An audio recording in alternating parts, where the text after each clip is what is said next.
আমাদের পূর্বপুরুষেরা এই মুসলিম লীগের পতাকা হাতে নিয়ে, যারা আজকে আপনারা আমাদের ভিডিও শুনতেছেন, তাদের পূর্বপুরুষেরা, তাদের পিতা, তাদের পিতামহ, তাদের প্রপিতারা যারা ব্রিটিশ ভারতের এবং বর্ণ হিন্দুদের নির্যাতনে নিষ্পেষিত হয়ে দেয়ালে পিঠ থেকে গিয়েছিল, তারাও এই মুসলিম লীগের পতাকা হাতে নিয়ে 1947 সালে ব্রিটিশ ভারতকে ভাগ করে এই আজকের যে বাংলাদেশ, সেই পূর্ব পাকিস্তানটাকে তারা গঠন করেছিল বেঁচে থাকার জন্য ভারতীয় আধিপত্যের হাত থেকে।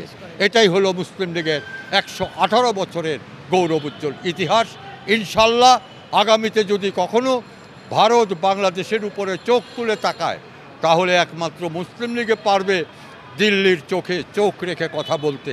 নাহলে বাংলাদেশের কোনো রাজনৈতিক দল দিল্লির চোখে চোখ রেখে কথা বলার ইতিহাস এবং ঐতিহ্য আছে বলে আপনারা বিশ্বাস করবেন।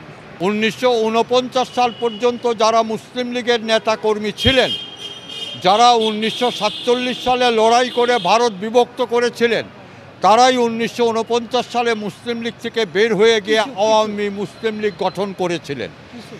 আর মৌলানা ভাসানী, যিনি আওয়ামী মুসলিম লীগের প্রতিষ্ঠাতা সভাপতি, তিনি ছিলেন আসাম প্রাদেশিক মুসলিম লীগের সভাপতি। তিনি আওয়ামী মুসলিম লীগের সভাপতি ছিলেন।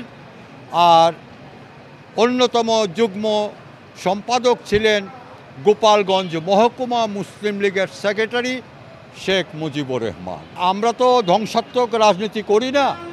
আমরা এই 15 বছর আমরা আমাদের অবস্থান থেকে এই সরকারের শোষণ এবং শাসনের বিরুদ্ধে প্রতিবাদ করেছি। আপনারা দেখেছেন, প্রেস ক্লাবে করেছি, রাজপথে করেছি।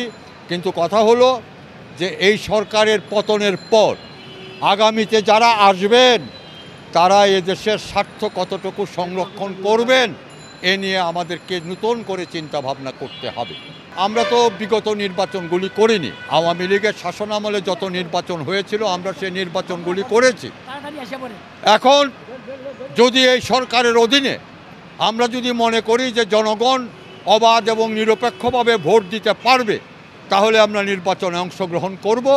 জনগণ কাকে ভোট দেবে সেটা জনগণ সিদ্ধান্ত নেবে। জনগণ আমাদেরকে ভোট দিয়ে নির্বাচিত করলে আমরা সরকার গঠন করব, তা না হলে গঠন করতে পারবো না।